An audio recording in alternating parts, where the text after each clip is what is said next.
who we are, but we like Vrable as football coach. We like Vrable as human. We like Vrabel's story, getting kicked out of Tennessee and basically going freeloading the Cleveland Browns for a year back at his hometown and then going back to the place in which he's in the Hall of Fame. Drake Maye, this guy was talked about being a guy who, he's athletic, but it's going to take forever. Every time he answers any question, he says the right thing, and he's damn near perfect. I think he just had the best quarterback game in the history of football. Yeah, ever. He has the highest QBR in the history, single game QBR in the history of any quarterback that's ever played football since 2006. Drake Maye just did that. Now, granted, we're going into the playoffs, so what a time to play your best football is what we're aiming for. But not only does he play best football on the field, it's like off the field, he says everything that you would want your lead man, your front man to say and be like. Seems like the entire team loves him. Seems like the locker room is together. Vrabel has it right. And it's hard to hate this team. I'm going to be honest. It's hard to hate the New England Patriots. Now, will we be able to figure out how to hate them if they start stacking up Lombardis like they did for the last 20 years before in the last dynasty? But it's crazy to think that the evil empire, the New England Patriots, are all the way back. Could be the number one seed in the AFC. Could obviously win the Super Bowl this year. No questions. They have everything that you could potentially win a Super Bowl with.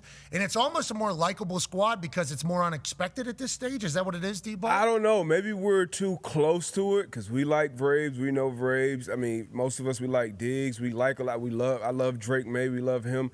I think outside, if you zoom out a little bit, I think majority of NFL fans probably still hate the Patriots and probably will forever hate the Patriots because they always won, they always got calls, and now you got another second coming of the quarterback that you lost to for 2 decades. So I think the hate is still out there. I think they still are the evil empire, even though they are more likable. We had Schrags up here. He was talking about from the media standpoint, being in the building and how it feels different. People actually smile. Apologies. It's okay. You know what? I will forgive you for this time. He's the first ever quarterback with 90% completed passes while throwing for 250 yards and 5 touchdowns in a single game. He actually was removed from the game with 5:30 left in the third quarter. So that would have been for 300 plus yards and probably 7 plus touchdowns in a single game, but we were robbed of that. But that's because the Jets are the worst franchise in all of sports. He's also the first ever quarterback with 4,200 pass yards, 30 pass touchdowns. What? 110 passer rating. 400 plus rush yards and 4 rushing touchdowns. I mean, that's the coolest thing for me is that he also has the mobility that people forget about. And then, yes, to the one that was just shown, this is just the second time ever that a team has gone from 13 losses to 13 wins. Drake Maye's first year to his second year and Peyton Manning's first year to his second year. And you might say, well, this is a 17-game season. Well, shut up. We did it in 16 games. This is, and I can't emphasize enough, the coolest feeling ever.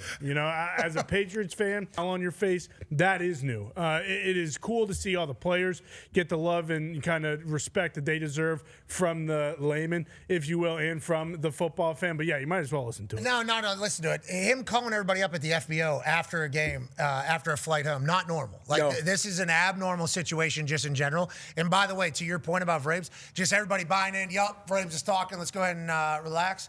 And you hear, every time you hear a Stephon Diggs talk, with everything that's ever been said about Stephon Diggs, in the world that Stephon Diggs is currently in, where he's more famous than he's ever been. You know, I would assume his clout is higher than it's ever been. It's like listening to him be a leader on the team. That was clearly Vrabel going to him early, like, hey, I'm going to need you to be a guy in here. It's like what he does, how he does it, clearly gets everybody to buy in. But it's winning football. You know, it's winning football as well. And you mentioned it a few times before that.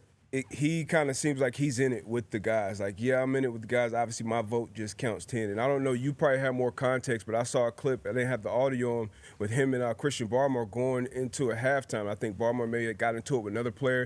And you see, like, Vrabel, like, in his face going back and forth. And that's the thing. A lot of coaches are put in a position, and sometimes they avoid those type of conflicts or those type of conversations with their players. But Vrabel just steps right into it. I assume he said, like, hey, we'll fight him afterwards. Something like, it felt like it was like a very intense. And he hit him in the chest, too. Vrabel, like, hit him in the chest a couple times, like, yo, we don't need that right now. Who you are and who they are. I think it was, and hopefully they do have the mic'd up moment. I think they went 8-0 on the road. Okay, I think that was something they all talked about as motivation. You heard Stephon Diggs talk about it. You heard Drake Maye talk about it. I think people on the defensive side talked about it. And I think they said something about packing their culture. Is that what they said? We could pack our culture, take it on the road. I forget what it was. They had a tagline, though, that multiple guys said. And it was like, oh, this is how Vrabel motivated these guys. 8-0 on the road, and we can pack our something. I forget what it was. But basically trying to prove, like, hey, we can go and do this. There's been other teams in the past year that have done this. We need to accomplish it. Felt obvious that was the motivating factor going into the final week against the New York Jets. There's A.J. Hawk. Hawker. Jay Glazer said, I don't do the day-to-day stuff. Okay, I ain't got the time. I got other things to figure out. But that's a pretty big little bomb that was chit-chatted about over there in Las Vegas. Yeah, it seems to. Did it take Max by surprise? I would imagine as well. Like I don't think he was expecting this, but yeah, credit to him for posting this. And he does. You're right. He's got a great looking jumper and a beautiful home gym right there. Yeah, incredible home gym. Love the daughter. Also, he shoots one left to right. Another shot that is just silk. I mean, just absolutely pure. We've heard stories of the offseason of him actually going into UFC Octagon. This one right here. Yep. Hey. Yeah. Off his off foot. Yeah, it's a little Dirk. He's got a little Dirk in him. Plus, a little Wemby as well. Then he's also on trampoline, just showcase stability. I mean, the same day? This same day, yeah. This is him getting a chance to kind of hang out with the kid. I just been sent home from a building here. Now, Pete Carroll was asked about it. Pete Carroll was like, he's known what's going on. We talked about this since Monday, Tuesday. We've kind of been going through it. And he's obviously a competitor. He wants to fight. Nobody wants to hear that they're being told that they can't play football anymore or whatever for this season. And he left. Yeah, he was upset about it. It's kind of how it went. And it's like, geez Louise, is this what it takes to get Maxx Crosby out of Las Vegas and they tell him he can't play in a meaningless game? And if that is the case, is Maxx Crosby exactly the guy that everybody wants on their football team?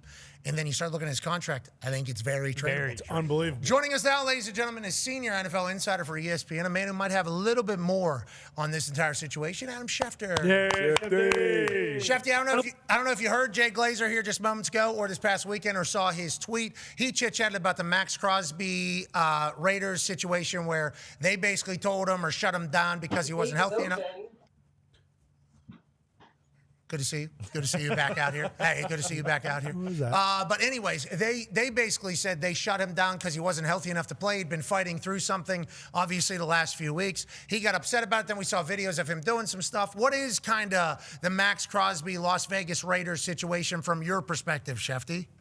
Well, I think both sides could be right. I think where the Raiders are coming from is they had scans done on his knee on Tuesday.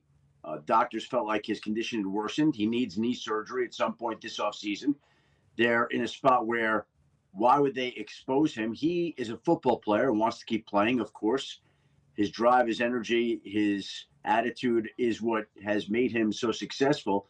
So he wants to keep playing. And from their standpoint, they don't want to risk putting him out there and making it worse, especially when they're competing for the number one pick. Like, there's no reason for them to do that. So he may not like it, but it sounded like what they were doing was the right thing.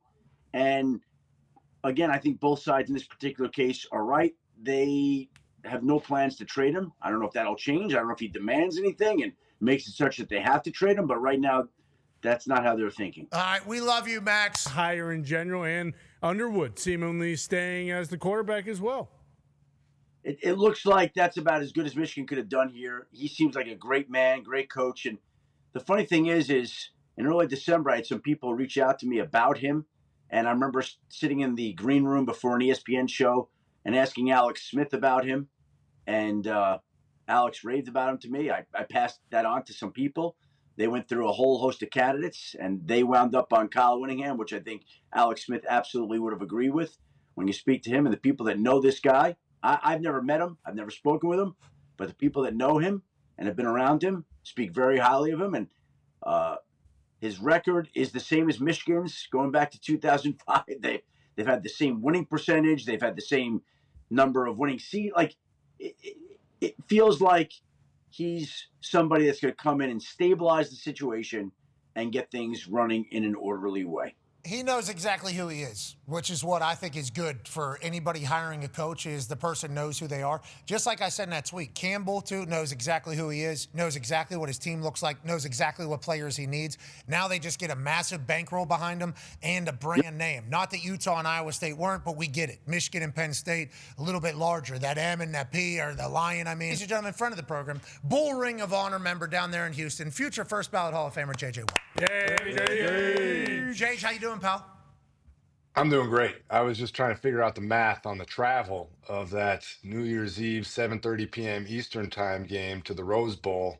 That is a tight window for you guys. One seed potentially for the Seattle Seahawks team. How do you feel about the squad that McDonald's been able to put together, and what do you think is their superpower over there? Their defense, obviously, outstanding. Sam Darnold playing great. Is it their culture? Is it their vibes? What do you like about the Seahawks after calling their game? Yeah, I mean, their defense is obviously unbelievable. They started slow in this one, which they also did against the Rams the week before.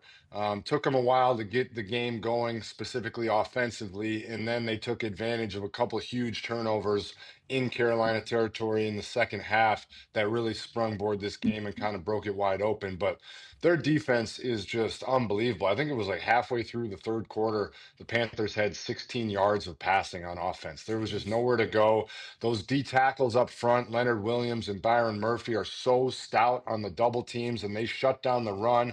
And then they also dominate against the pass. You got Eamon Wari on the back end and all those guys. Witherspoon, like Mike McDonald's a genius. He dials up so many different things. And then they did find their rhythm in the second half. They have to start a little bit faster, but they have guys everywhere, and Darnold can do it all. Clint Kubiak draws up some great schemes.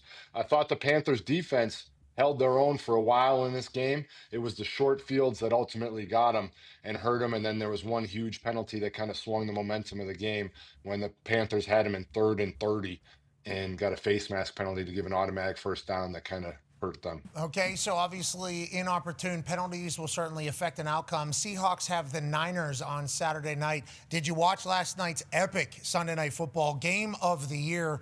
And, you know, obviously two good defenses for the Chicago Bears and the Niners. Didn't really matter because Purdy and Caleb put on a show. But Purdy has been dialing it up. The last 3 weeks, he's outstanding. Obviously, Christian McCaffrey dealing with a little bit of back spasm, I think is what I heard, Schefter. Yep. He's seemingly still explosive and unstoppable. Then you got guys all over the place making plays. Trent Williams with a hamstring. Who knows what that looks like going forward. But this Niners team, no Fred Warner, no Bosa, no problem. Is that what we're thinking for the Niners, JJ? I mean, it's incredible. And I know there's people out there that say Kyle Shanahan in the Coach of the Year category, and we've kind of turned that into a who turned an organization around fast as opposed to, true Coach of the Year, which is understandable and rightfully so. But he's done such an incredible job having to go between all the guys that are missing, Mac Jones going back to Purdy,